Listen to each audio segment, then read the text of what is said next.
Please don't touch me. From procreation to pleasure, how one human altered an alien woman's view on intimate life. Introduction.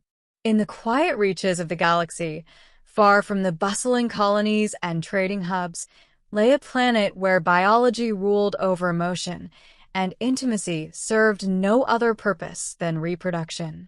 The inhabitants of this world, the Cerati, were a proud, logical species. For them, the act of physical union carried no passion, no warmth, and no joy. It was a calculated process, ritualized, almost mechanical. To the Cerati, this was natural. Intimacy was biology's demand, not the heart's desire. That is, until one among them crossed paths with a human. What began as a cautious exchange between two vastly different beings soon evolved into a profound shift in perspective, one that would challenge everything an alien woman had been taught about life, connection, and pleasure. This is the story of how a single human altered one Cerati woman's understanding of intimate life, transforming it from procreation into something far richer. The Cerati way. The Cerati were humanoid in form but distinct in philosophy. For thousands of years, their culture had prided itself on efficiency and reason. They did not form relationships around attraction or emotional bonds. Pairings were decided by genetics, compatibility matrices, and council assignment. A female was joined with a male for the purpose of continuing the species, and once the act was complete, the connection ended. Love, as humans understood it, was seen as inefficient, a distraction from survival and advancement. To the Cerati, intimacy was nothing more than a transaction, a necessary step in keeping the cycle of life moving forward. For Cerati women, this reality was especially harsh. They were expected to endure the process of procreation without question. Their value was measured by fertility, not by individuality, and any thought of joy or exploration in such unions was dismissed as dangerous, even shameful. So it was for Ailira, a Cerati woman chosen by the Council for genetic contribution. She performed her role dutifully, but each encounter left her hollow, a vessel fulfilling a mandate, never a partner in something shared. Encounter with the outsider. The turning point came when a trade agreement brought humans to the Cerati system. Among them was Elias Kane, an emissary tasked with establishing cultural exchange. Unlike most Cerati, Ailira was curious about outsiders.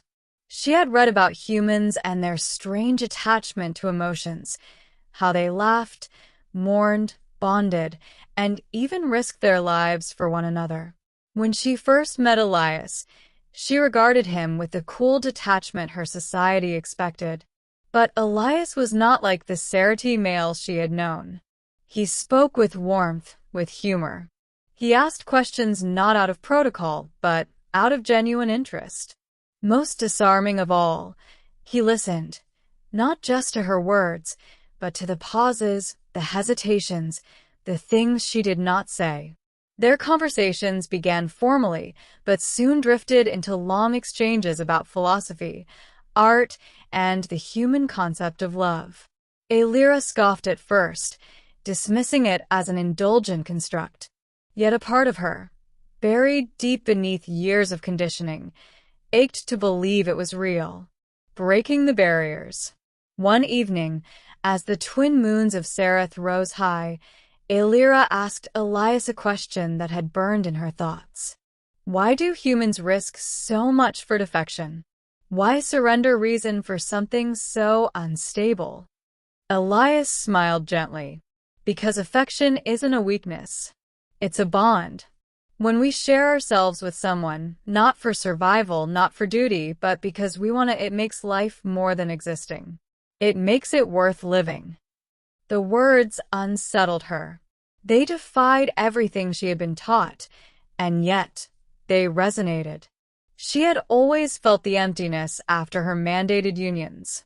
Was it possible that what humans spoke of, pleasure, closeness, connection, was the missing piece she could never name. Over time, their bond deepened. What began as curiosity turned into a fragile trust. Ailira found herself laughing at his stories, something rare among Sarati. She began to anticipate his presence, her heart racing at the sound of his voice. The emotions frightened her. They were not logical. They were not sanctioned. And yet, she could not turn away. The first touch, the moment that changed everything, came not in grand ceremony, but in the quiet stillness of a shared evening. They were walking through the crystalline gardens outside the city when Elias brushed his hand against hers. It was such a small gesture, one Sarati would find meaningless, but to Ailira, it was seismic. Her kind did not touch unless for procreation. Yet here was a touch not of duty, but of choice. Warmth radiated from his skin into hers, igniting something she had never felt before. She looked at him, startled, but Elias did not force the moment. He simply let his hand linger, giving her the power to withdraw if she chose. She didn't. For the first time, she understood intimacy not as obligation, but as comfort, as connection, as pleasure. Redefining intimacy. Their relationship blossomed in secret, each encounter peeling away the layers of conditioning that had bound Ailira for so long. With Elias, she discovered the beauty of tenderness, the way a kiss could convey more than words, the way laughter during closeness could be as intimate as the act itself. Elias never rushed her. He never treated intimacy as a transaction. Instead, he showed her that it was an exploration, a dance of trust and vulnerability. For the first time in her life, Ailira felt desire not imposed upon her, but rising from within. She realized that intimacy could be more than continuation of species. It could be an expression of joy, of freedom, of being alive. The very act that had once left her cold now became something that nourished her spirit. She no longer felt like a vessel. She felt like a partner.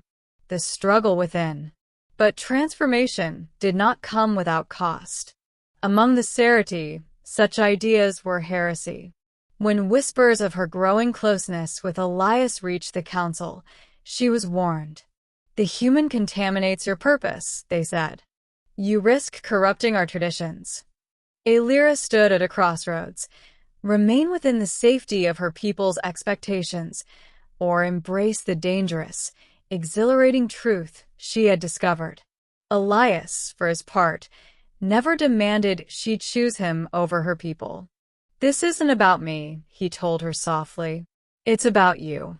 Do you want to live as they've taught you, or as you've discovered yourself to be? The question echoed through her. For so long, she had been told what her role was.